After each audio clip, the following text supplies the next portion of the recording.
Bonjour, chers amis qualiticiens et tous les abonnés de Efficiency Academy.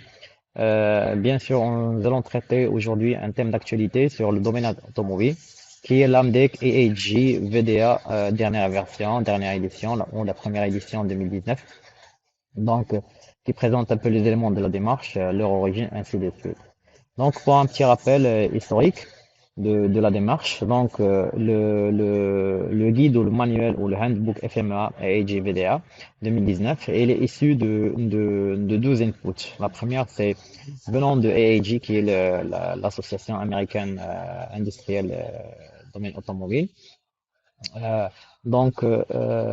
qui a élaboré déjà le QS 9000 version 94 et qui a donné ici la Process FMEA 2008.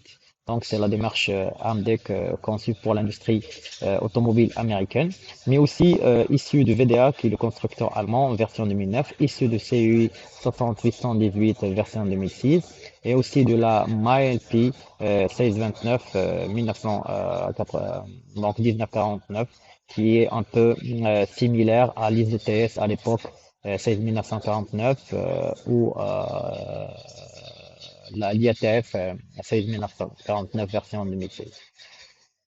Donc, pour un petit rappel un peu de la démarche, donc la démarche AMDEC, bien sûr, il a comme objectif d'améliorer les produits et les processus. Bien sûr, réduire les risques de défaillance parce que c'est une démarche qui se positionne sur les risques, c'est-à-dire les situations potentielles, et identifier un peu les actions préventives prioritaires et les appliquer, bien sûr.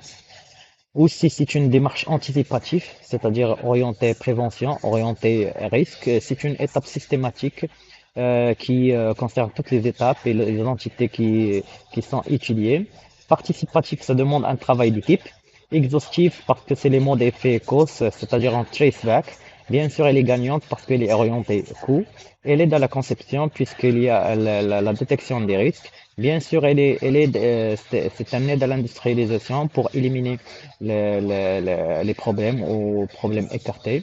Elle est critique parce qu'elle est orientée système de priorisation des situations potentielles. Et bien sûr, elle est formalisée parce que ça nécessite de formalisme et les données doivent être conservées et bien sûr revues et évaluées, ainsi de suite.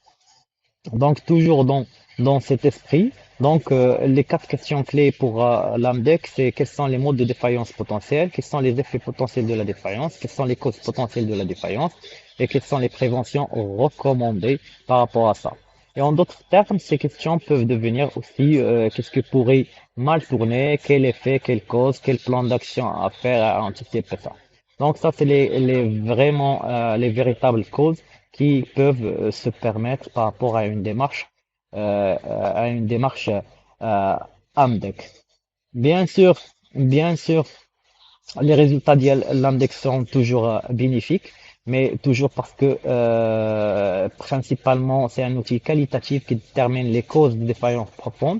Bien sûr, ça se transforme en mode, et bien sûr le segment entre le mode et la cause, c'est l'effet par rapport au risque technique, sévérité de l'effet, ainsi de suite.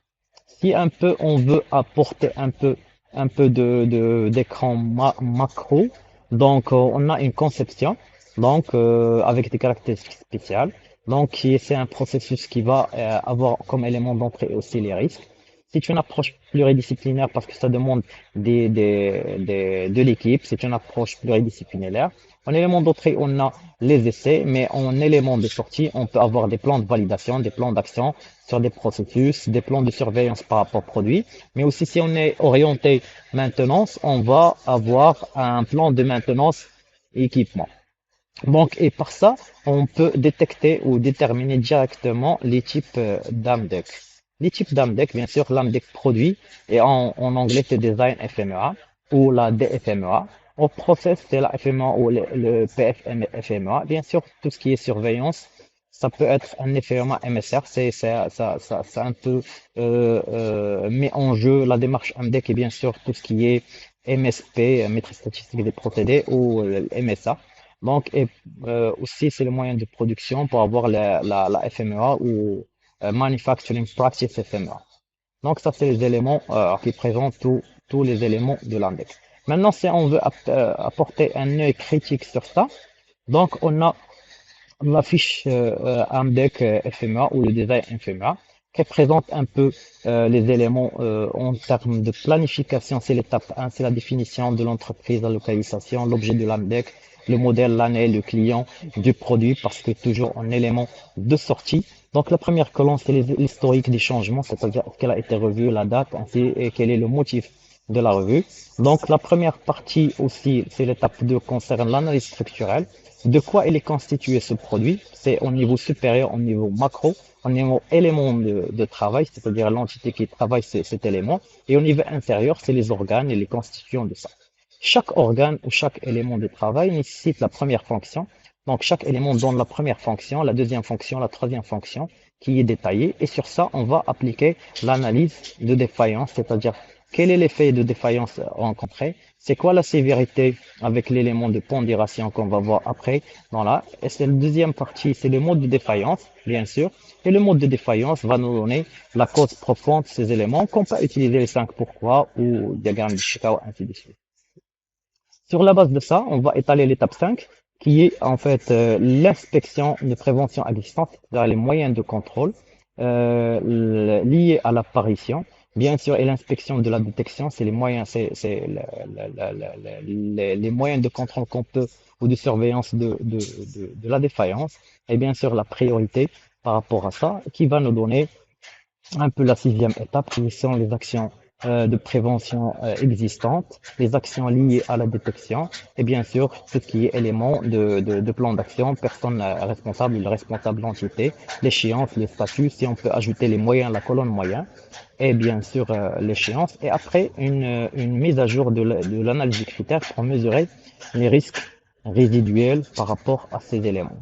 C'est les mêmes éléments en principe globalement par rapport au lambda process, sauf qu'il y a l'élément produit dans l'analyse structurelle, il y a l'analyse du processus en termes d'éléments de tâches et ainsi de suite. Donc tâches, activités et on remonte vers le processus.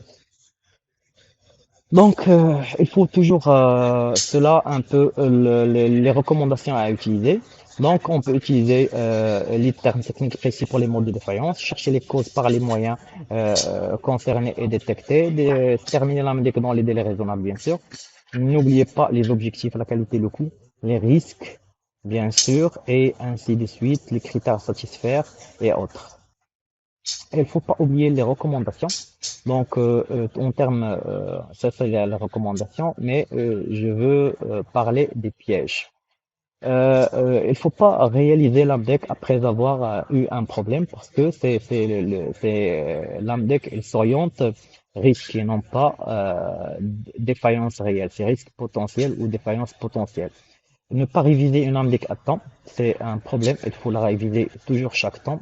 Laisser l'équipe s'éparpiller dans les discussions hors sujet, donc ça c'est un problème aussi. Utiliser les termes comme dangereux ou risqué ou intolérable, ça c'est aussi un point à éviter. Ne pas aller dans les détails inutiles par rapport aux fonctions de chaque élément. Utiliser différentes définitions par rapport à ces éléments tous. Donc, c'est en fait, mais aussi la recommandation que qu'on veut bien vous permettre en termes d'optimisation, c'est en fait où la documentation qui est la septième étape. Par rapport à ça, c'est la septième étape qui est nécessaire. Avoir des enregistrements sur les actions, sur les contenus, sur les éléments appropriés aux clients, aux fournisseurs par dossier. Vous pouvez utiliser des logiciels open source, surtout sur SourceForge ou GameStop, qui est un site qui présente beaucoup d'applications en termes d'AMDEC ou en termes d'analyse R&R, Repta et un repro, et ainsi de suite. Voici un exemple sur les actions qu'on peut avoir. Donc sur les éléments de l'AMDEC, c'est un plan d'action détaillé. Mais aussi, voici un élément qu'on peut avoir en termes des issues de cotation et ainsi de suite, ou une grille de priorisation par rapport aux éléments définis. Donc aussi, il y a un exemple rempli de A jusqu'à Z par rapport à l'AMDEC produit sur toutes les étapes qu'on peut avoir. Merci de votre attention. N'oubliez pas de s'abonner à notre chaîne Efficiency Academy.